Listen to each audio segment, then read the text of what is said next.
স্বপ্ন এবং বাস্তবতা হলো দিন আর রাতের মতো। স্বপ্নগুলো যেখানে শেষ আর বাস্তবতা সেখান থেকে আরম্ভ হয়। যে ব্যক্তি অনেক পরিশ্রম করতে জানে সে ব্যক্তি কখনোই অন্যের সহানুভূতির অপেক্ষায় থাকে না। আর যদি আপনি চিন্তা দূর করতে চান তাহলে যতটুকু পারেন ব্যস্ত থাকেন। হ্যালো এভরিওয়ান, আসসালামু আলাইকুম। কেমন আছেন সবাই? আশা করছি সবাই ভালো আছেন। আল্লাহ পাকের অশেষ রহমতে আমি জান্নাত অনেক ভালো আছি। শুরুতেই আমার ভিডিও দেখে নিশ্চয়ই বুঝতে পেরেছেন আজকে কি করা হচ্ছে। আর অবশ্যই জানাবেন কার কার এলাকাতে এইভাবে মুড়ির মোয়া তৈরি করা হয়। আর এটা করতে অনেক ধৈর্য এবং পরিশ্রম লাগে, সেটা আমি নিজের চোখে দাঁড়িয়ে দাঁড়িয়ে দেখেছি। এটা কিন্তু আমার শাশুড়ি মা তৈরি করছে। আর এই খাবারটা ছিল সম্পূর্ণ আমার শাশুড়ি মেয়ের হাতের তৈরি করা, এবং সে নিজেই কিন্তু নিজের দেশের বাড়ি থেকে মুড়ি এবং গুড় নিজের হাতে নিয়ে এসছে, এবং নিজের হাতে নিয়ে এসে নিজেই আমি মুড়ি মোয়া তৈরি করে খাওয়াবো। আমি বললাম ঠিক আছে, কেন নয়, অবশ্যই করে খাওয়াবেন আপনি। আর শাশুড়ি মা বলছে বলে কথা, তাহলে চলেন দেখে নেওয়া যাক কিভাবে তৈরি করে। শুরুতেই আমার শাশুড়ি মা গুড়গুলাকে কত সুন্দরভাবে ধৈর্য সহকারে দেখলাম খুব ভালোভাবে গরম করে নিচ্ছে। এটার মধ্যে নাকি অনেক কৌশল আছে, সেটা আমাকে বুঝিয়ে বললো যে এটা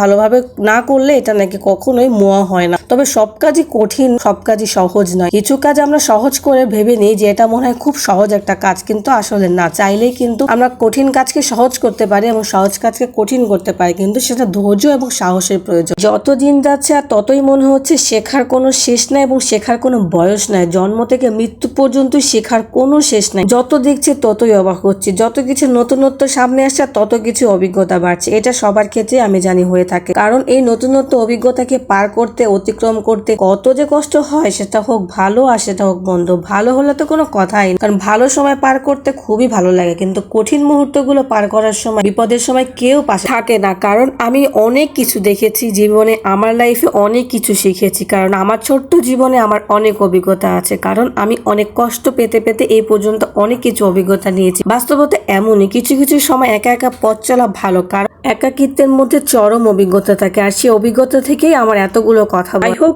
এখনো সামনে আরো অনেক অভিজ্ঞতা পাওয়ার বাকি আছে, কারণ যত সামনে পথ চলবো আর তত বাধা আসবে, আর ততই অতিক্রম করতে হলে আমাকে আরো অভিজ্ঞতা নিতে হবে। কারণ অভিজ্ঞতা না পেলে কিন্তু আমি কোনো কিছুই শিখতে পারবো না। আর এখানে আমার মা এবং আমার শাশুড়ি মা দুজনে দেখেন হাত চালিয়ে কি সুন্দরভাবে কৌশলে মোয়াগুলো বানিয়ে নিচ্ছিল, আর আমি দেখছিলাম। আমি কখনো হাত দিইনি, আমি দেখছিলাম শুধু তারা কি সুন্দর করে করে নিচ্ছিল। একে একে কতগুলো তৈরি করে নিচ্ছিল, দুজনে গল্প করছিল কারটা বেশি সুন্দর হয়।